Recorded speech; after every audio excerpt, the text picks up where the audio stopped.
Today, I'm going to be discussing emotional intelligence. If you watch any podcasts, or if you've seen any relationship coaches out here, you're going to hear them often mention the term emotional intelligence.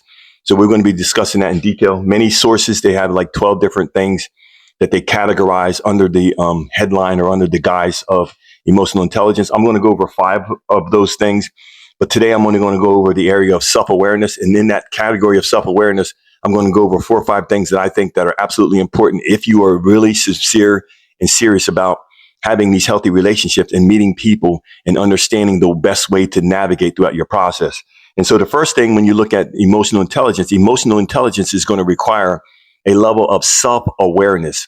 Self-awareness. When you look at self-awareness, that represents that we are in tune with who we are as people, that we're not living our lives based upon others and their opinions and their thoughts and the things that they perceive as important or whatever. It's actually allowing us to take time to understand where we are as individuals. So the first key that I wrote down for this topic, which is critical for anybody that is serious about being in a place of emotional intelligence, is humility. And humility is important because you're going to have people that you're going to meet throughout your life, and in various forms and in various places. And a lot of these people that you meet, some of them are going to say the same thing to you about yourself. And one of the keys that I found throughout my life is that when I find numerous people that are in different places and parts of my life that don't know each other, but a lot of them are saying the same thing. And maybe they're saying something to the effect of, whenever I'm talking, you're not really listening. You're always ready to say something before I get finished, or, you don't never pay attention, or you're always whatever they're saying. If you're having numerous people throughout your life, to me, that's a real good gauge to look at that and to consider and do a ponder on it, because it could be something that we're doing unconsciously. Because when we are part of being who we are as individuals, there are blind spots. There are spots that we can't necessarily see, to think of things that we're possibly could be doing. So self-awareness is critical. So part of being self-aware is not getting offended, not getting, not putting up a roadblock or a blockage in front of someone that's coming to us and they're bringing to us something to our attention that needs to be addressed, or that could make us a better person. So humility is important, being able to hear people, but you're willing to hear people that have fruit on the tree. In other words, people that are living the life that you want to live, people that that have a good thought process towards you, not people that could have secret agendas, but people that actually have shown you that they really love you and that they care about you. If they're coming to you and they're saying something, to me, one of the best things that any of us or I could do is to actually listen to them, take their advice. So part of being self-aware is, first of all, saying that, I don't know everything. I don't know everything. And because I don't know everything, there's things that I'm willing to receive and to gather and to gain from other people. So humble. Are you willing to be humble? This is one of the first keys to our self-awareness, humility. Am I willing to hear? Am I willing to be obedient and do? One of the second keys to our self-awareness is isolation. I found that, through my isolation, the times when I was set apart and I was put in a space alone, those were the times when I started receiving a lot of revelation concerning self. Because part of this whole process is you have to be able to extend and separate yourself from everybody around you and get in a quiet enough place through your meditations and through your prayers and different things that you're going to do, where you can actually start hearing and getting direction as far as the things that you need to do with your life. So isolation to me was a plus. It was something that was beneficial, something that added to my life in a substantial way, because it allows you to get in a place through your meditations or whatever practices that you're going to do, to start getting in a place of hearing, to get in a place where, like I just talked about, where you can be humble enough to receive certain things and to perceive certain things. So are you willing to isolate? Are you willing to separate from everybody else? Not hear all of the noise, not get focused on anything else that's going on around you, because this is about us being aware of self. Are you awakened to who you are? Are you aware of who you are? And that's the question, isolation. Third thing is honesty. Are you willing to be honest? Honesty is something that many that you meet will say, oh, I want to meet people that are honest and that are loving and that are this and that are that. But the truth with honesty is that honesty represents that someone is going to tell you the truth, regardless of how you feel. They're not going to sugarcoat it, but they're going to say it in a loving way where they're not trying, because the idea behind honesty is not, I'm trying to destroy you. I'm trying to share something with you. But the first part of honesty is being truthful and honest with self. It's not being honest with everybody else and talking to everybody else. And because again, this process of healing is first of all us taking that invisible mirror or the actual mirror and looking in that mirror, taking a deep dive and looking into that mirror and seeing ourselves, considering the things within ourselves that I want to change or that I know that need to change. And this change isn't because you're an evil or bad or wicked person. This change is because I want to improve.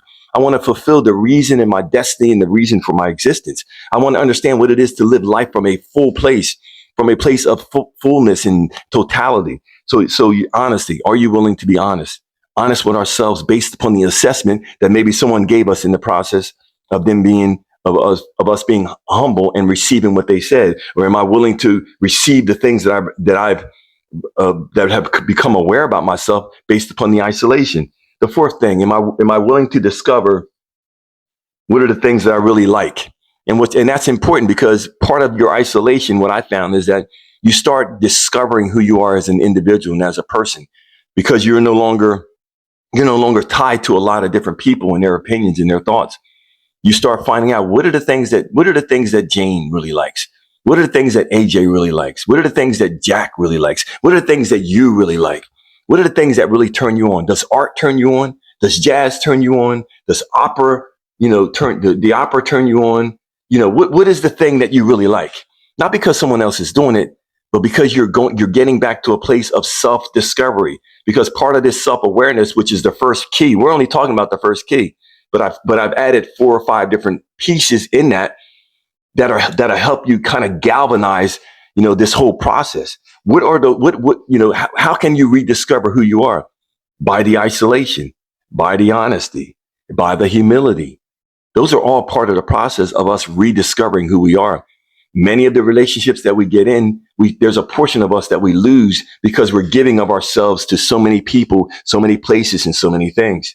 And in that process of giving and doing for everybody else, many times the person that's doing all the giving, they get lost in the shuffle.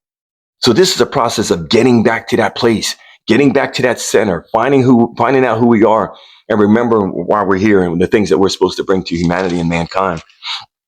And the fifth thing, throughout all of this process, we're going to discover what are the things that actually trigger us. Why are we triggered by certain things?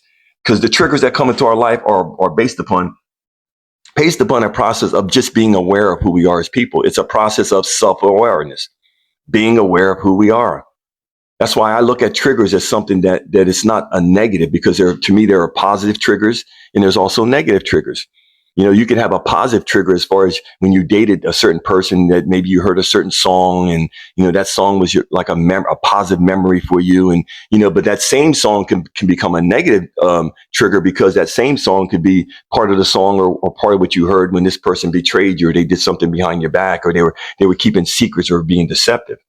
So this is why I'm saying triggers are it's not just, I don't come from a negative perspective. I'm asking you not to. When I hear the word trigger just represents there's an acknowledgement process. There's a process of, something being brought to our attention based upon an external event that has taken place, that has come to me. Now the decision that needs to be made within me is, how emotionally am I going to react to this external thing that came to me? Am I going to allow this to dictate my pattern and my behavior in my life? Or am I going to be emotionally intelligent enough? And this is why we're talking about emotional intelligence. Because when triggers come, they come to trigger us to act outside of what is emotional intelligence. Not just our emotions, but emotion with intelligence. Are we intelligent with our emotions? And that would be my thought for today. I appreciate everybody that watched. Like, subscribe, and share this video. Hit the heart. Like the page. Follow us and all that other good stuff. This will be posted on many different social media apps. So I appreciate every single one of you. Like I always say, I believe in you, but you got to believe in yourself. Thanks a lot. Talk to you soon.